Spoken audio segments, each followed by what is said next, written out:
Apa itu taper dan taper tantrum? Cari jawabannya di Akbarpedia.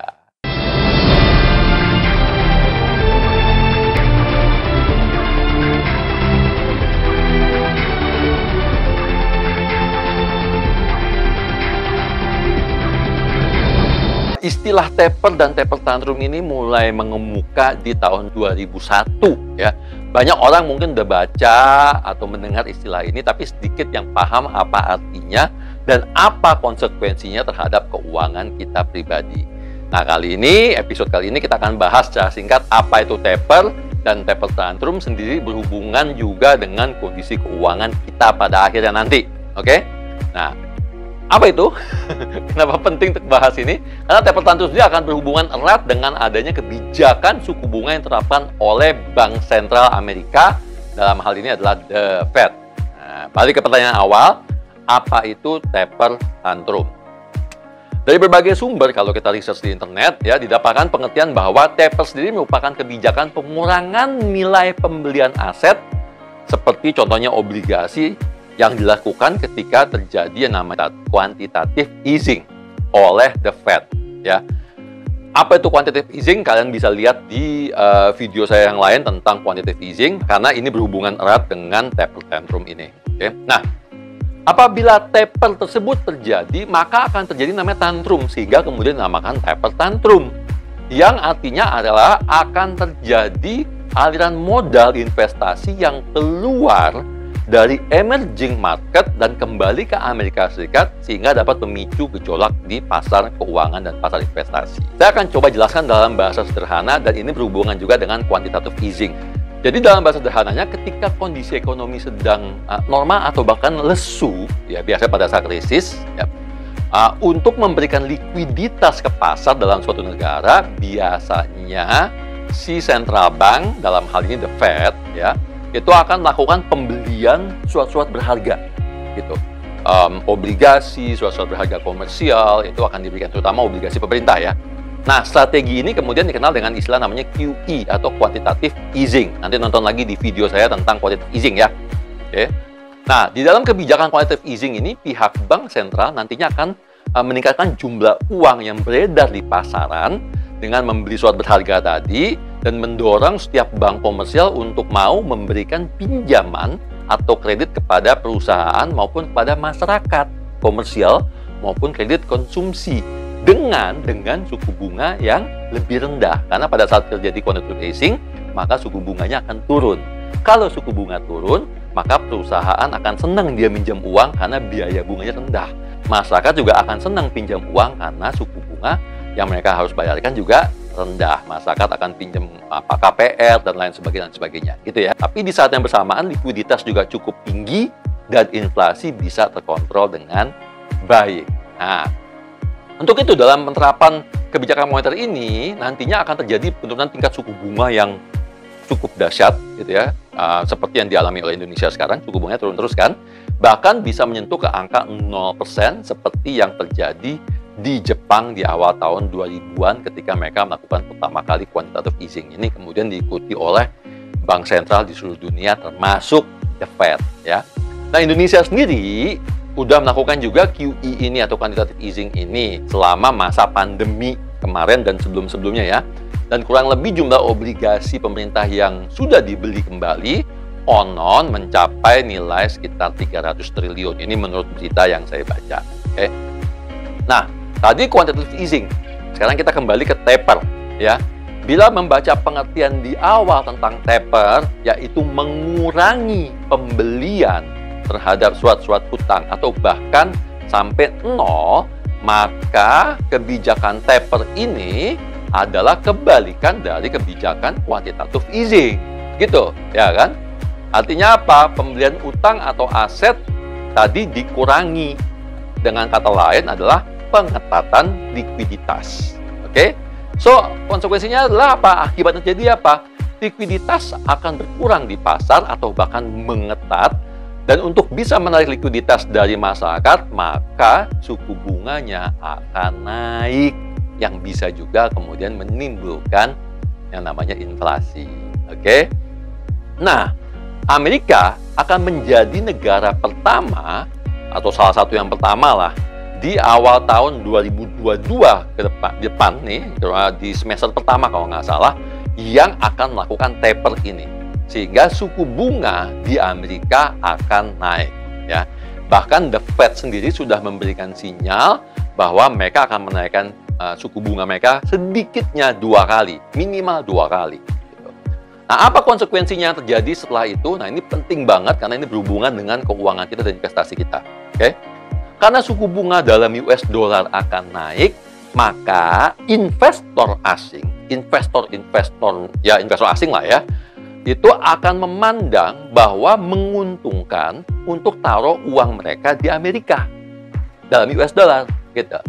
Sehingga yang terjadi adalah kemudian kebijakan ini akan menyedot likuiditas, alias dengan kata lain, investor asing akan keluar dari negara-negara berkembang ya, atau emerging market, terutama salah satunya Indonesia, untuk uangnya dikembalikan atau didepositokan kembali di Amerika dengan suku bunga yang lebih tinggi tadi gitu. Karena kenapa? Suku bunga naik kan? Semalam saya sempat baca Amerika pun juga ekspektasi inflasi mereka akan naik sampai dengan 4%. 4% bayangin, which is ini konon katanya adalah inflasi tertinggi sejak berpuluh-puluh tahun gitu ya. Saya lupa tahun berapa gitu. Pokoknya udah lama banget mereka pernah punya inflasi setinggi ini. Jadi ini akan terulang lagi di 2022. So mereka udah ekspektasi akan naik sampai 4%.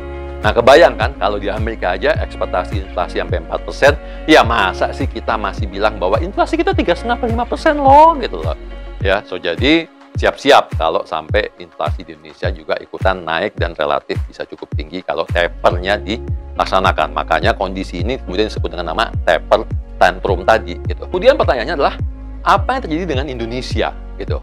Ya tentu aja Indonesia pasti akan terkena imbasnya juga. Nggak cuma Indonesia tapi negara-negara lain di seluruh dunia pun akan terkena imbasnya gitu ya. Kalau investor asing keluar, otomatis yang keluar adalah investor asing yang uangnya cepat atau uang mereka istilahnya uang panas lah yang masuk ke dalam bursa. So, konsekuensinya yang terjadi adalah kemungkinan besar Bursa Efek Indonesia atau bursa harga-harga saham di Bursa Efek akan rontok. Dimulai dari mungkin akhir tahun ini 2021 atau bahkan bisa jadi dimulai dari sekarang pertengahan 2021 kalau memang dana investasi asing cukup besar di bursa kita.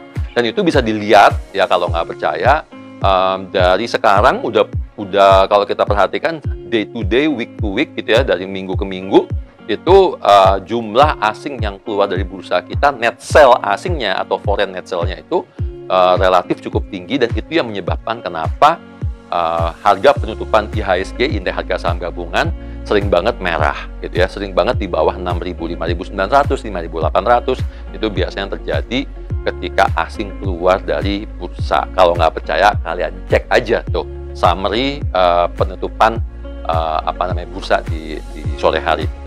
Maka bursa akan sepi karena sisa pemain yang ada itu adalah pemain-pemain lokal atau ya kita nyebutnya asing lah gitu ya.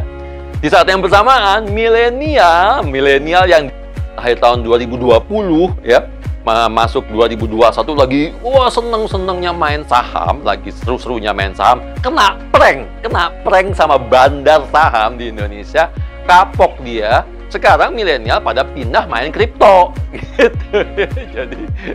Jadi akhirnya yang main saham ya nggak sebanyak dahulu kala. Di awal-awal tahun 2000-an itu sudah diaminkan beberapa kali ada statement dari Bursa Efek kalau nggak salah ya, yang menyatakan banyak sekali milenial yang kemudian pindah ke kripto gitu. Nah, lupa nambahin, kalau asing keluar dari market Indonesia kan dia jual nih sahamnya, maka dia akan terima uangnya, akan masuk ke rekening dia dari hasil penjualan. Nah, uang itu kan adalah bentuk rupiah toh. Nah, ketika dia mau bawa uang ini balik ke Amerika, maka dia harus tukar dong rupiahnya ke dalam US dollar. So, apa yang terjadi saat itu? Yang terjadi adalah permintaan akan US dollar akan meningkat, rupiahnya akan melemah. Dolarnya menguat, rupiahnya melemah. Oke? Bahkan Bu Sri Mulyani sudah mengatakan kalau salah dalam salah satu rapat dengan DPR atau dalam statement di mana ya, saya pernah baca ya, bahwa bisa ekspektasi tahun 2002 $1 akan setara dengan rupiahnya di atas 15.000. Itu udah diomongin ya. Jadi Jangan kaget kalau tiba-tiba dolarnya terbang ke atas, di atas 15.000 atau 15.500. Oke? Di lain pihak, ini adalah opportunity, ya, kode-kode.com gitu ya. Saya nggak ngomong apa-apa ya. Oke, nah, Bank Indonesia pun juga sudah memberikan sinyal apabila Amerika melakukan taper, maka tidak menutup kemungkinan Bank Indonesia pun akan melakukan kebijakan yang sama, taper tadi. Ya, tujuannya apa? Ya, tujuannya jelas untuk agar menahan supaya uang-uang tadi enggak kabur semualah, atau pemain lokal ikut-ikutan kabur gitu ya. Capital flight ikut bawa uangnya, kan banyak nih konglomerat duitnya gede-gede kan. Kalau dia bilang, waduh, lumayan nih deposito di Amerika dalam US dollar bisa dapat, kalau inflasi 4%, berarti depositonya bisa 5, 6, 7%. Di mana bisa dapat lagi deposito dengan suku bunga segitu gitu. Misalnya, nih contoh doang ya, belum tentu kejadian juga, tapi paling enggak mungkin aja hal seperti itu yang terjadi. Kalau sekarang kan deposito dalam US dollar bunganya berapa? 0,25, 0,50, sangat kecil sekali ya. Kalau bisa dalam US dollar dapat deposito dengan bunga 4%, 5%, itu setara dengan bunga dalam rupiah gitu kan.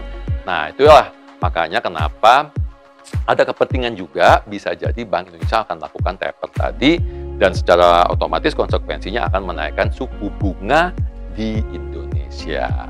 Suku bunga BI rate ya. Nah, kenaikan suku bunga di Indonesia pasti akan berdampak dengan berbagai macam hal dan kondisi ya, terutama di kehidupan kita. Oke? Nah, ini akan kita bahas dan ini makin seru nih ceritanya nih. Apa yang pertama kali terdampak? Yang pertama kali terdampak adalah obligasi. Ya, kenapa? Karena obligasi paling sensitif. Harga obligasi itu ketika suku bunga turun, maka harga obligasi akan naik. Ketika suku bunga naik, maka harga obligasi akan turun. Itu sudah rumus, berlaku di pasar modal, berlaku di dunia investasi, gitu ya. So, jadi kalau sampai Bank Indonesia melakukan taper, kemudian menaikkan suku bunga, jangan kaget kalau nanti harga obligasi akan rontok, akan turun, dan buat teman-teman yang investasi di obligasi, pasti akan terjadi penurunan harga. Buat teman-teman yang investasi di reksadana, jangan kaget kalau nanti lihat NAB kalian juga akan turun ya. Konsekuensi yang lain apa? Ketika suku bunga naik, otomatis juga uang kita, deposito kita di bank juga ikut naik. Dapat bunga lebih tinggi dong, seneng dong, ya kan? Tapi ada tapinya, jangan seneng dulu ya. Suku bunga pinjaman juga ikut naik. Jadi buat kalian yang punya pinjaman di bank, mau itu pinjaman buat bisnis, pinjaman buat usaha, maupun pinjaman pribadi, atau yang paling simpel apa? KPR. Kalau kalian punya KPR dan bunganya mengambang, floating rate, maka siap-siap saja kalau BI rate-nya naik, karena tadi kebijakan taper, kalau terjadi, maka suku bunga pinjaman kalian akan naik.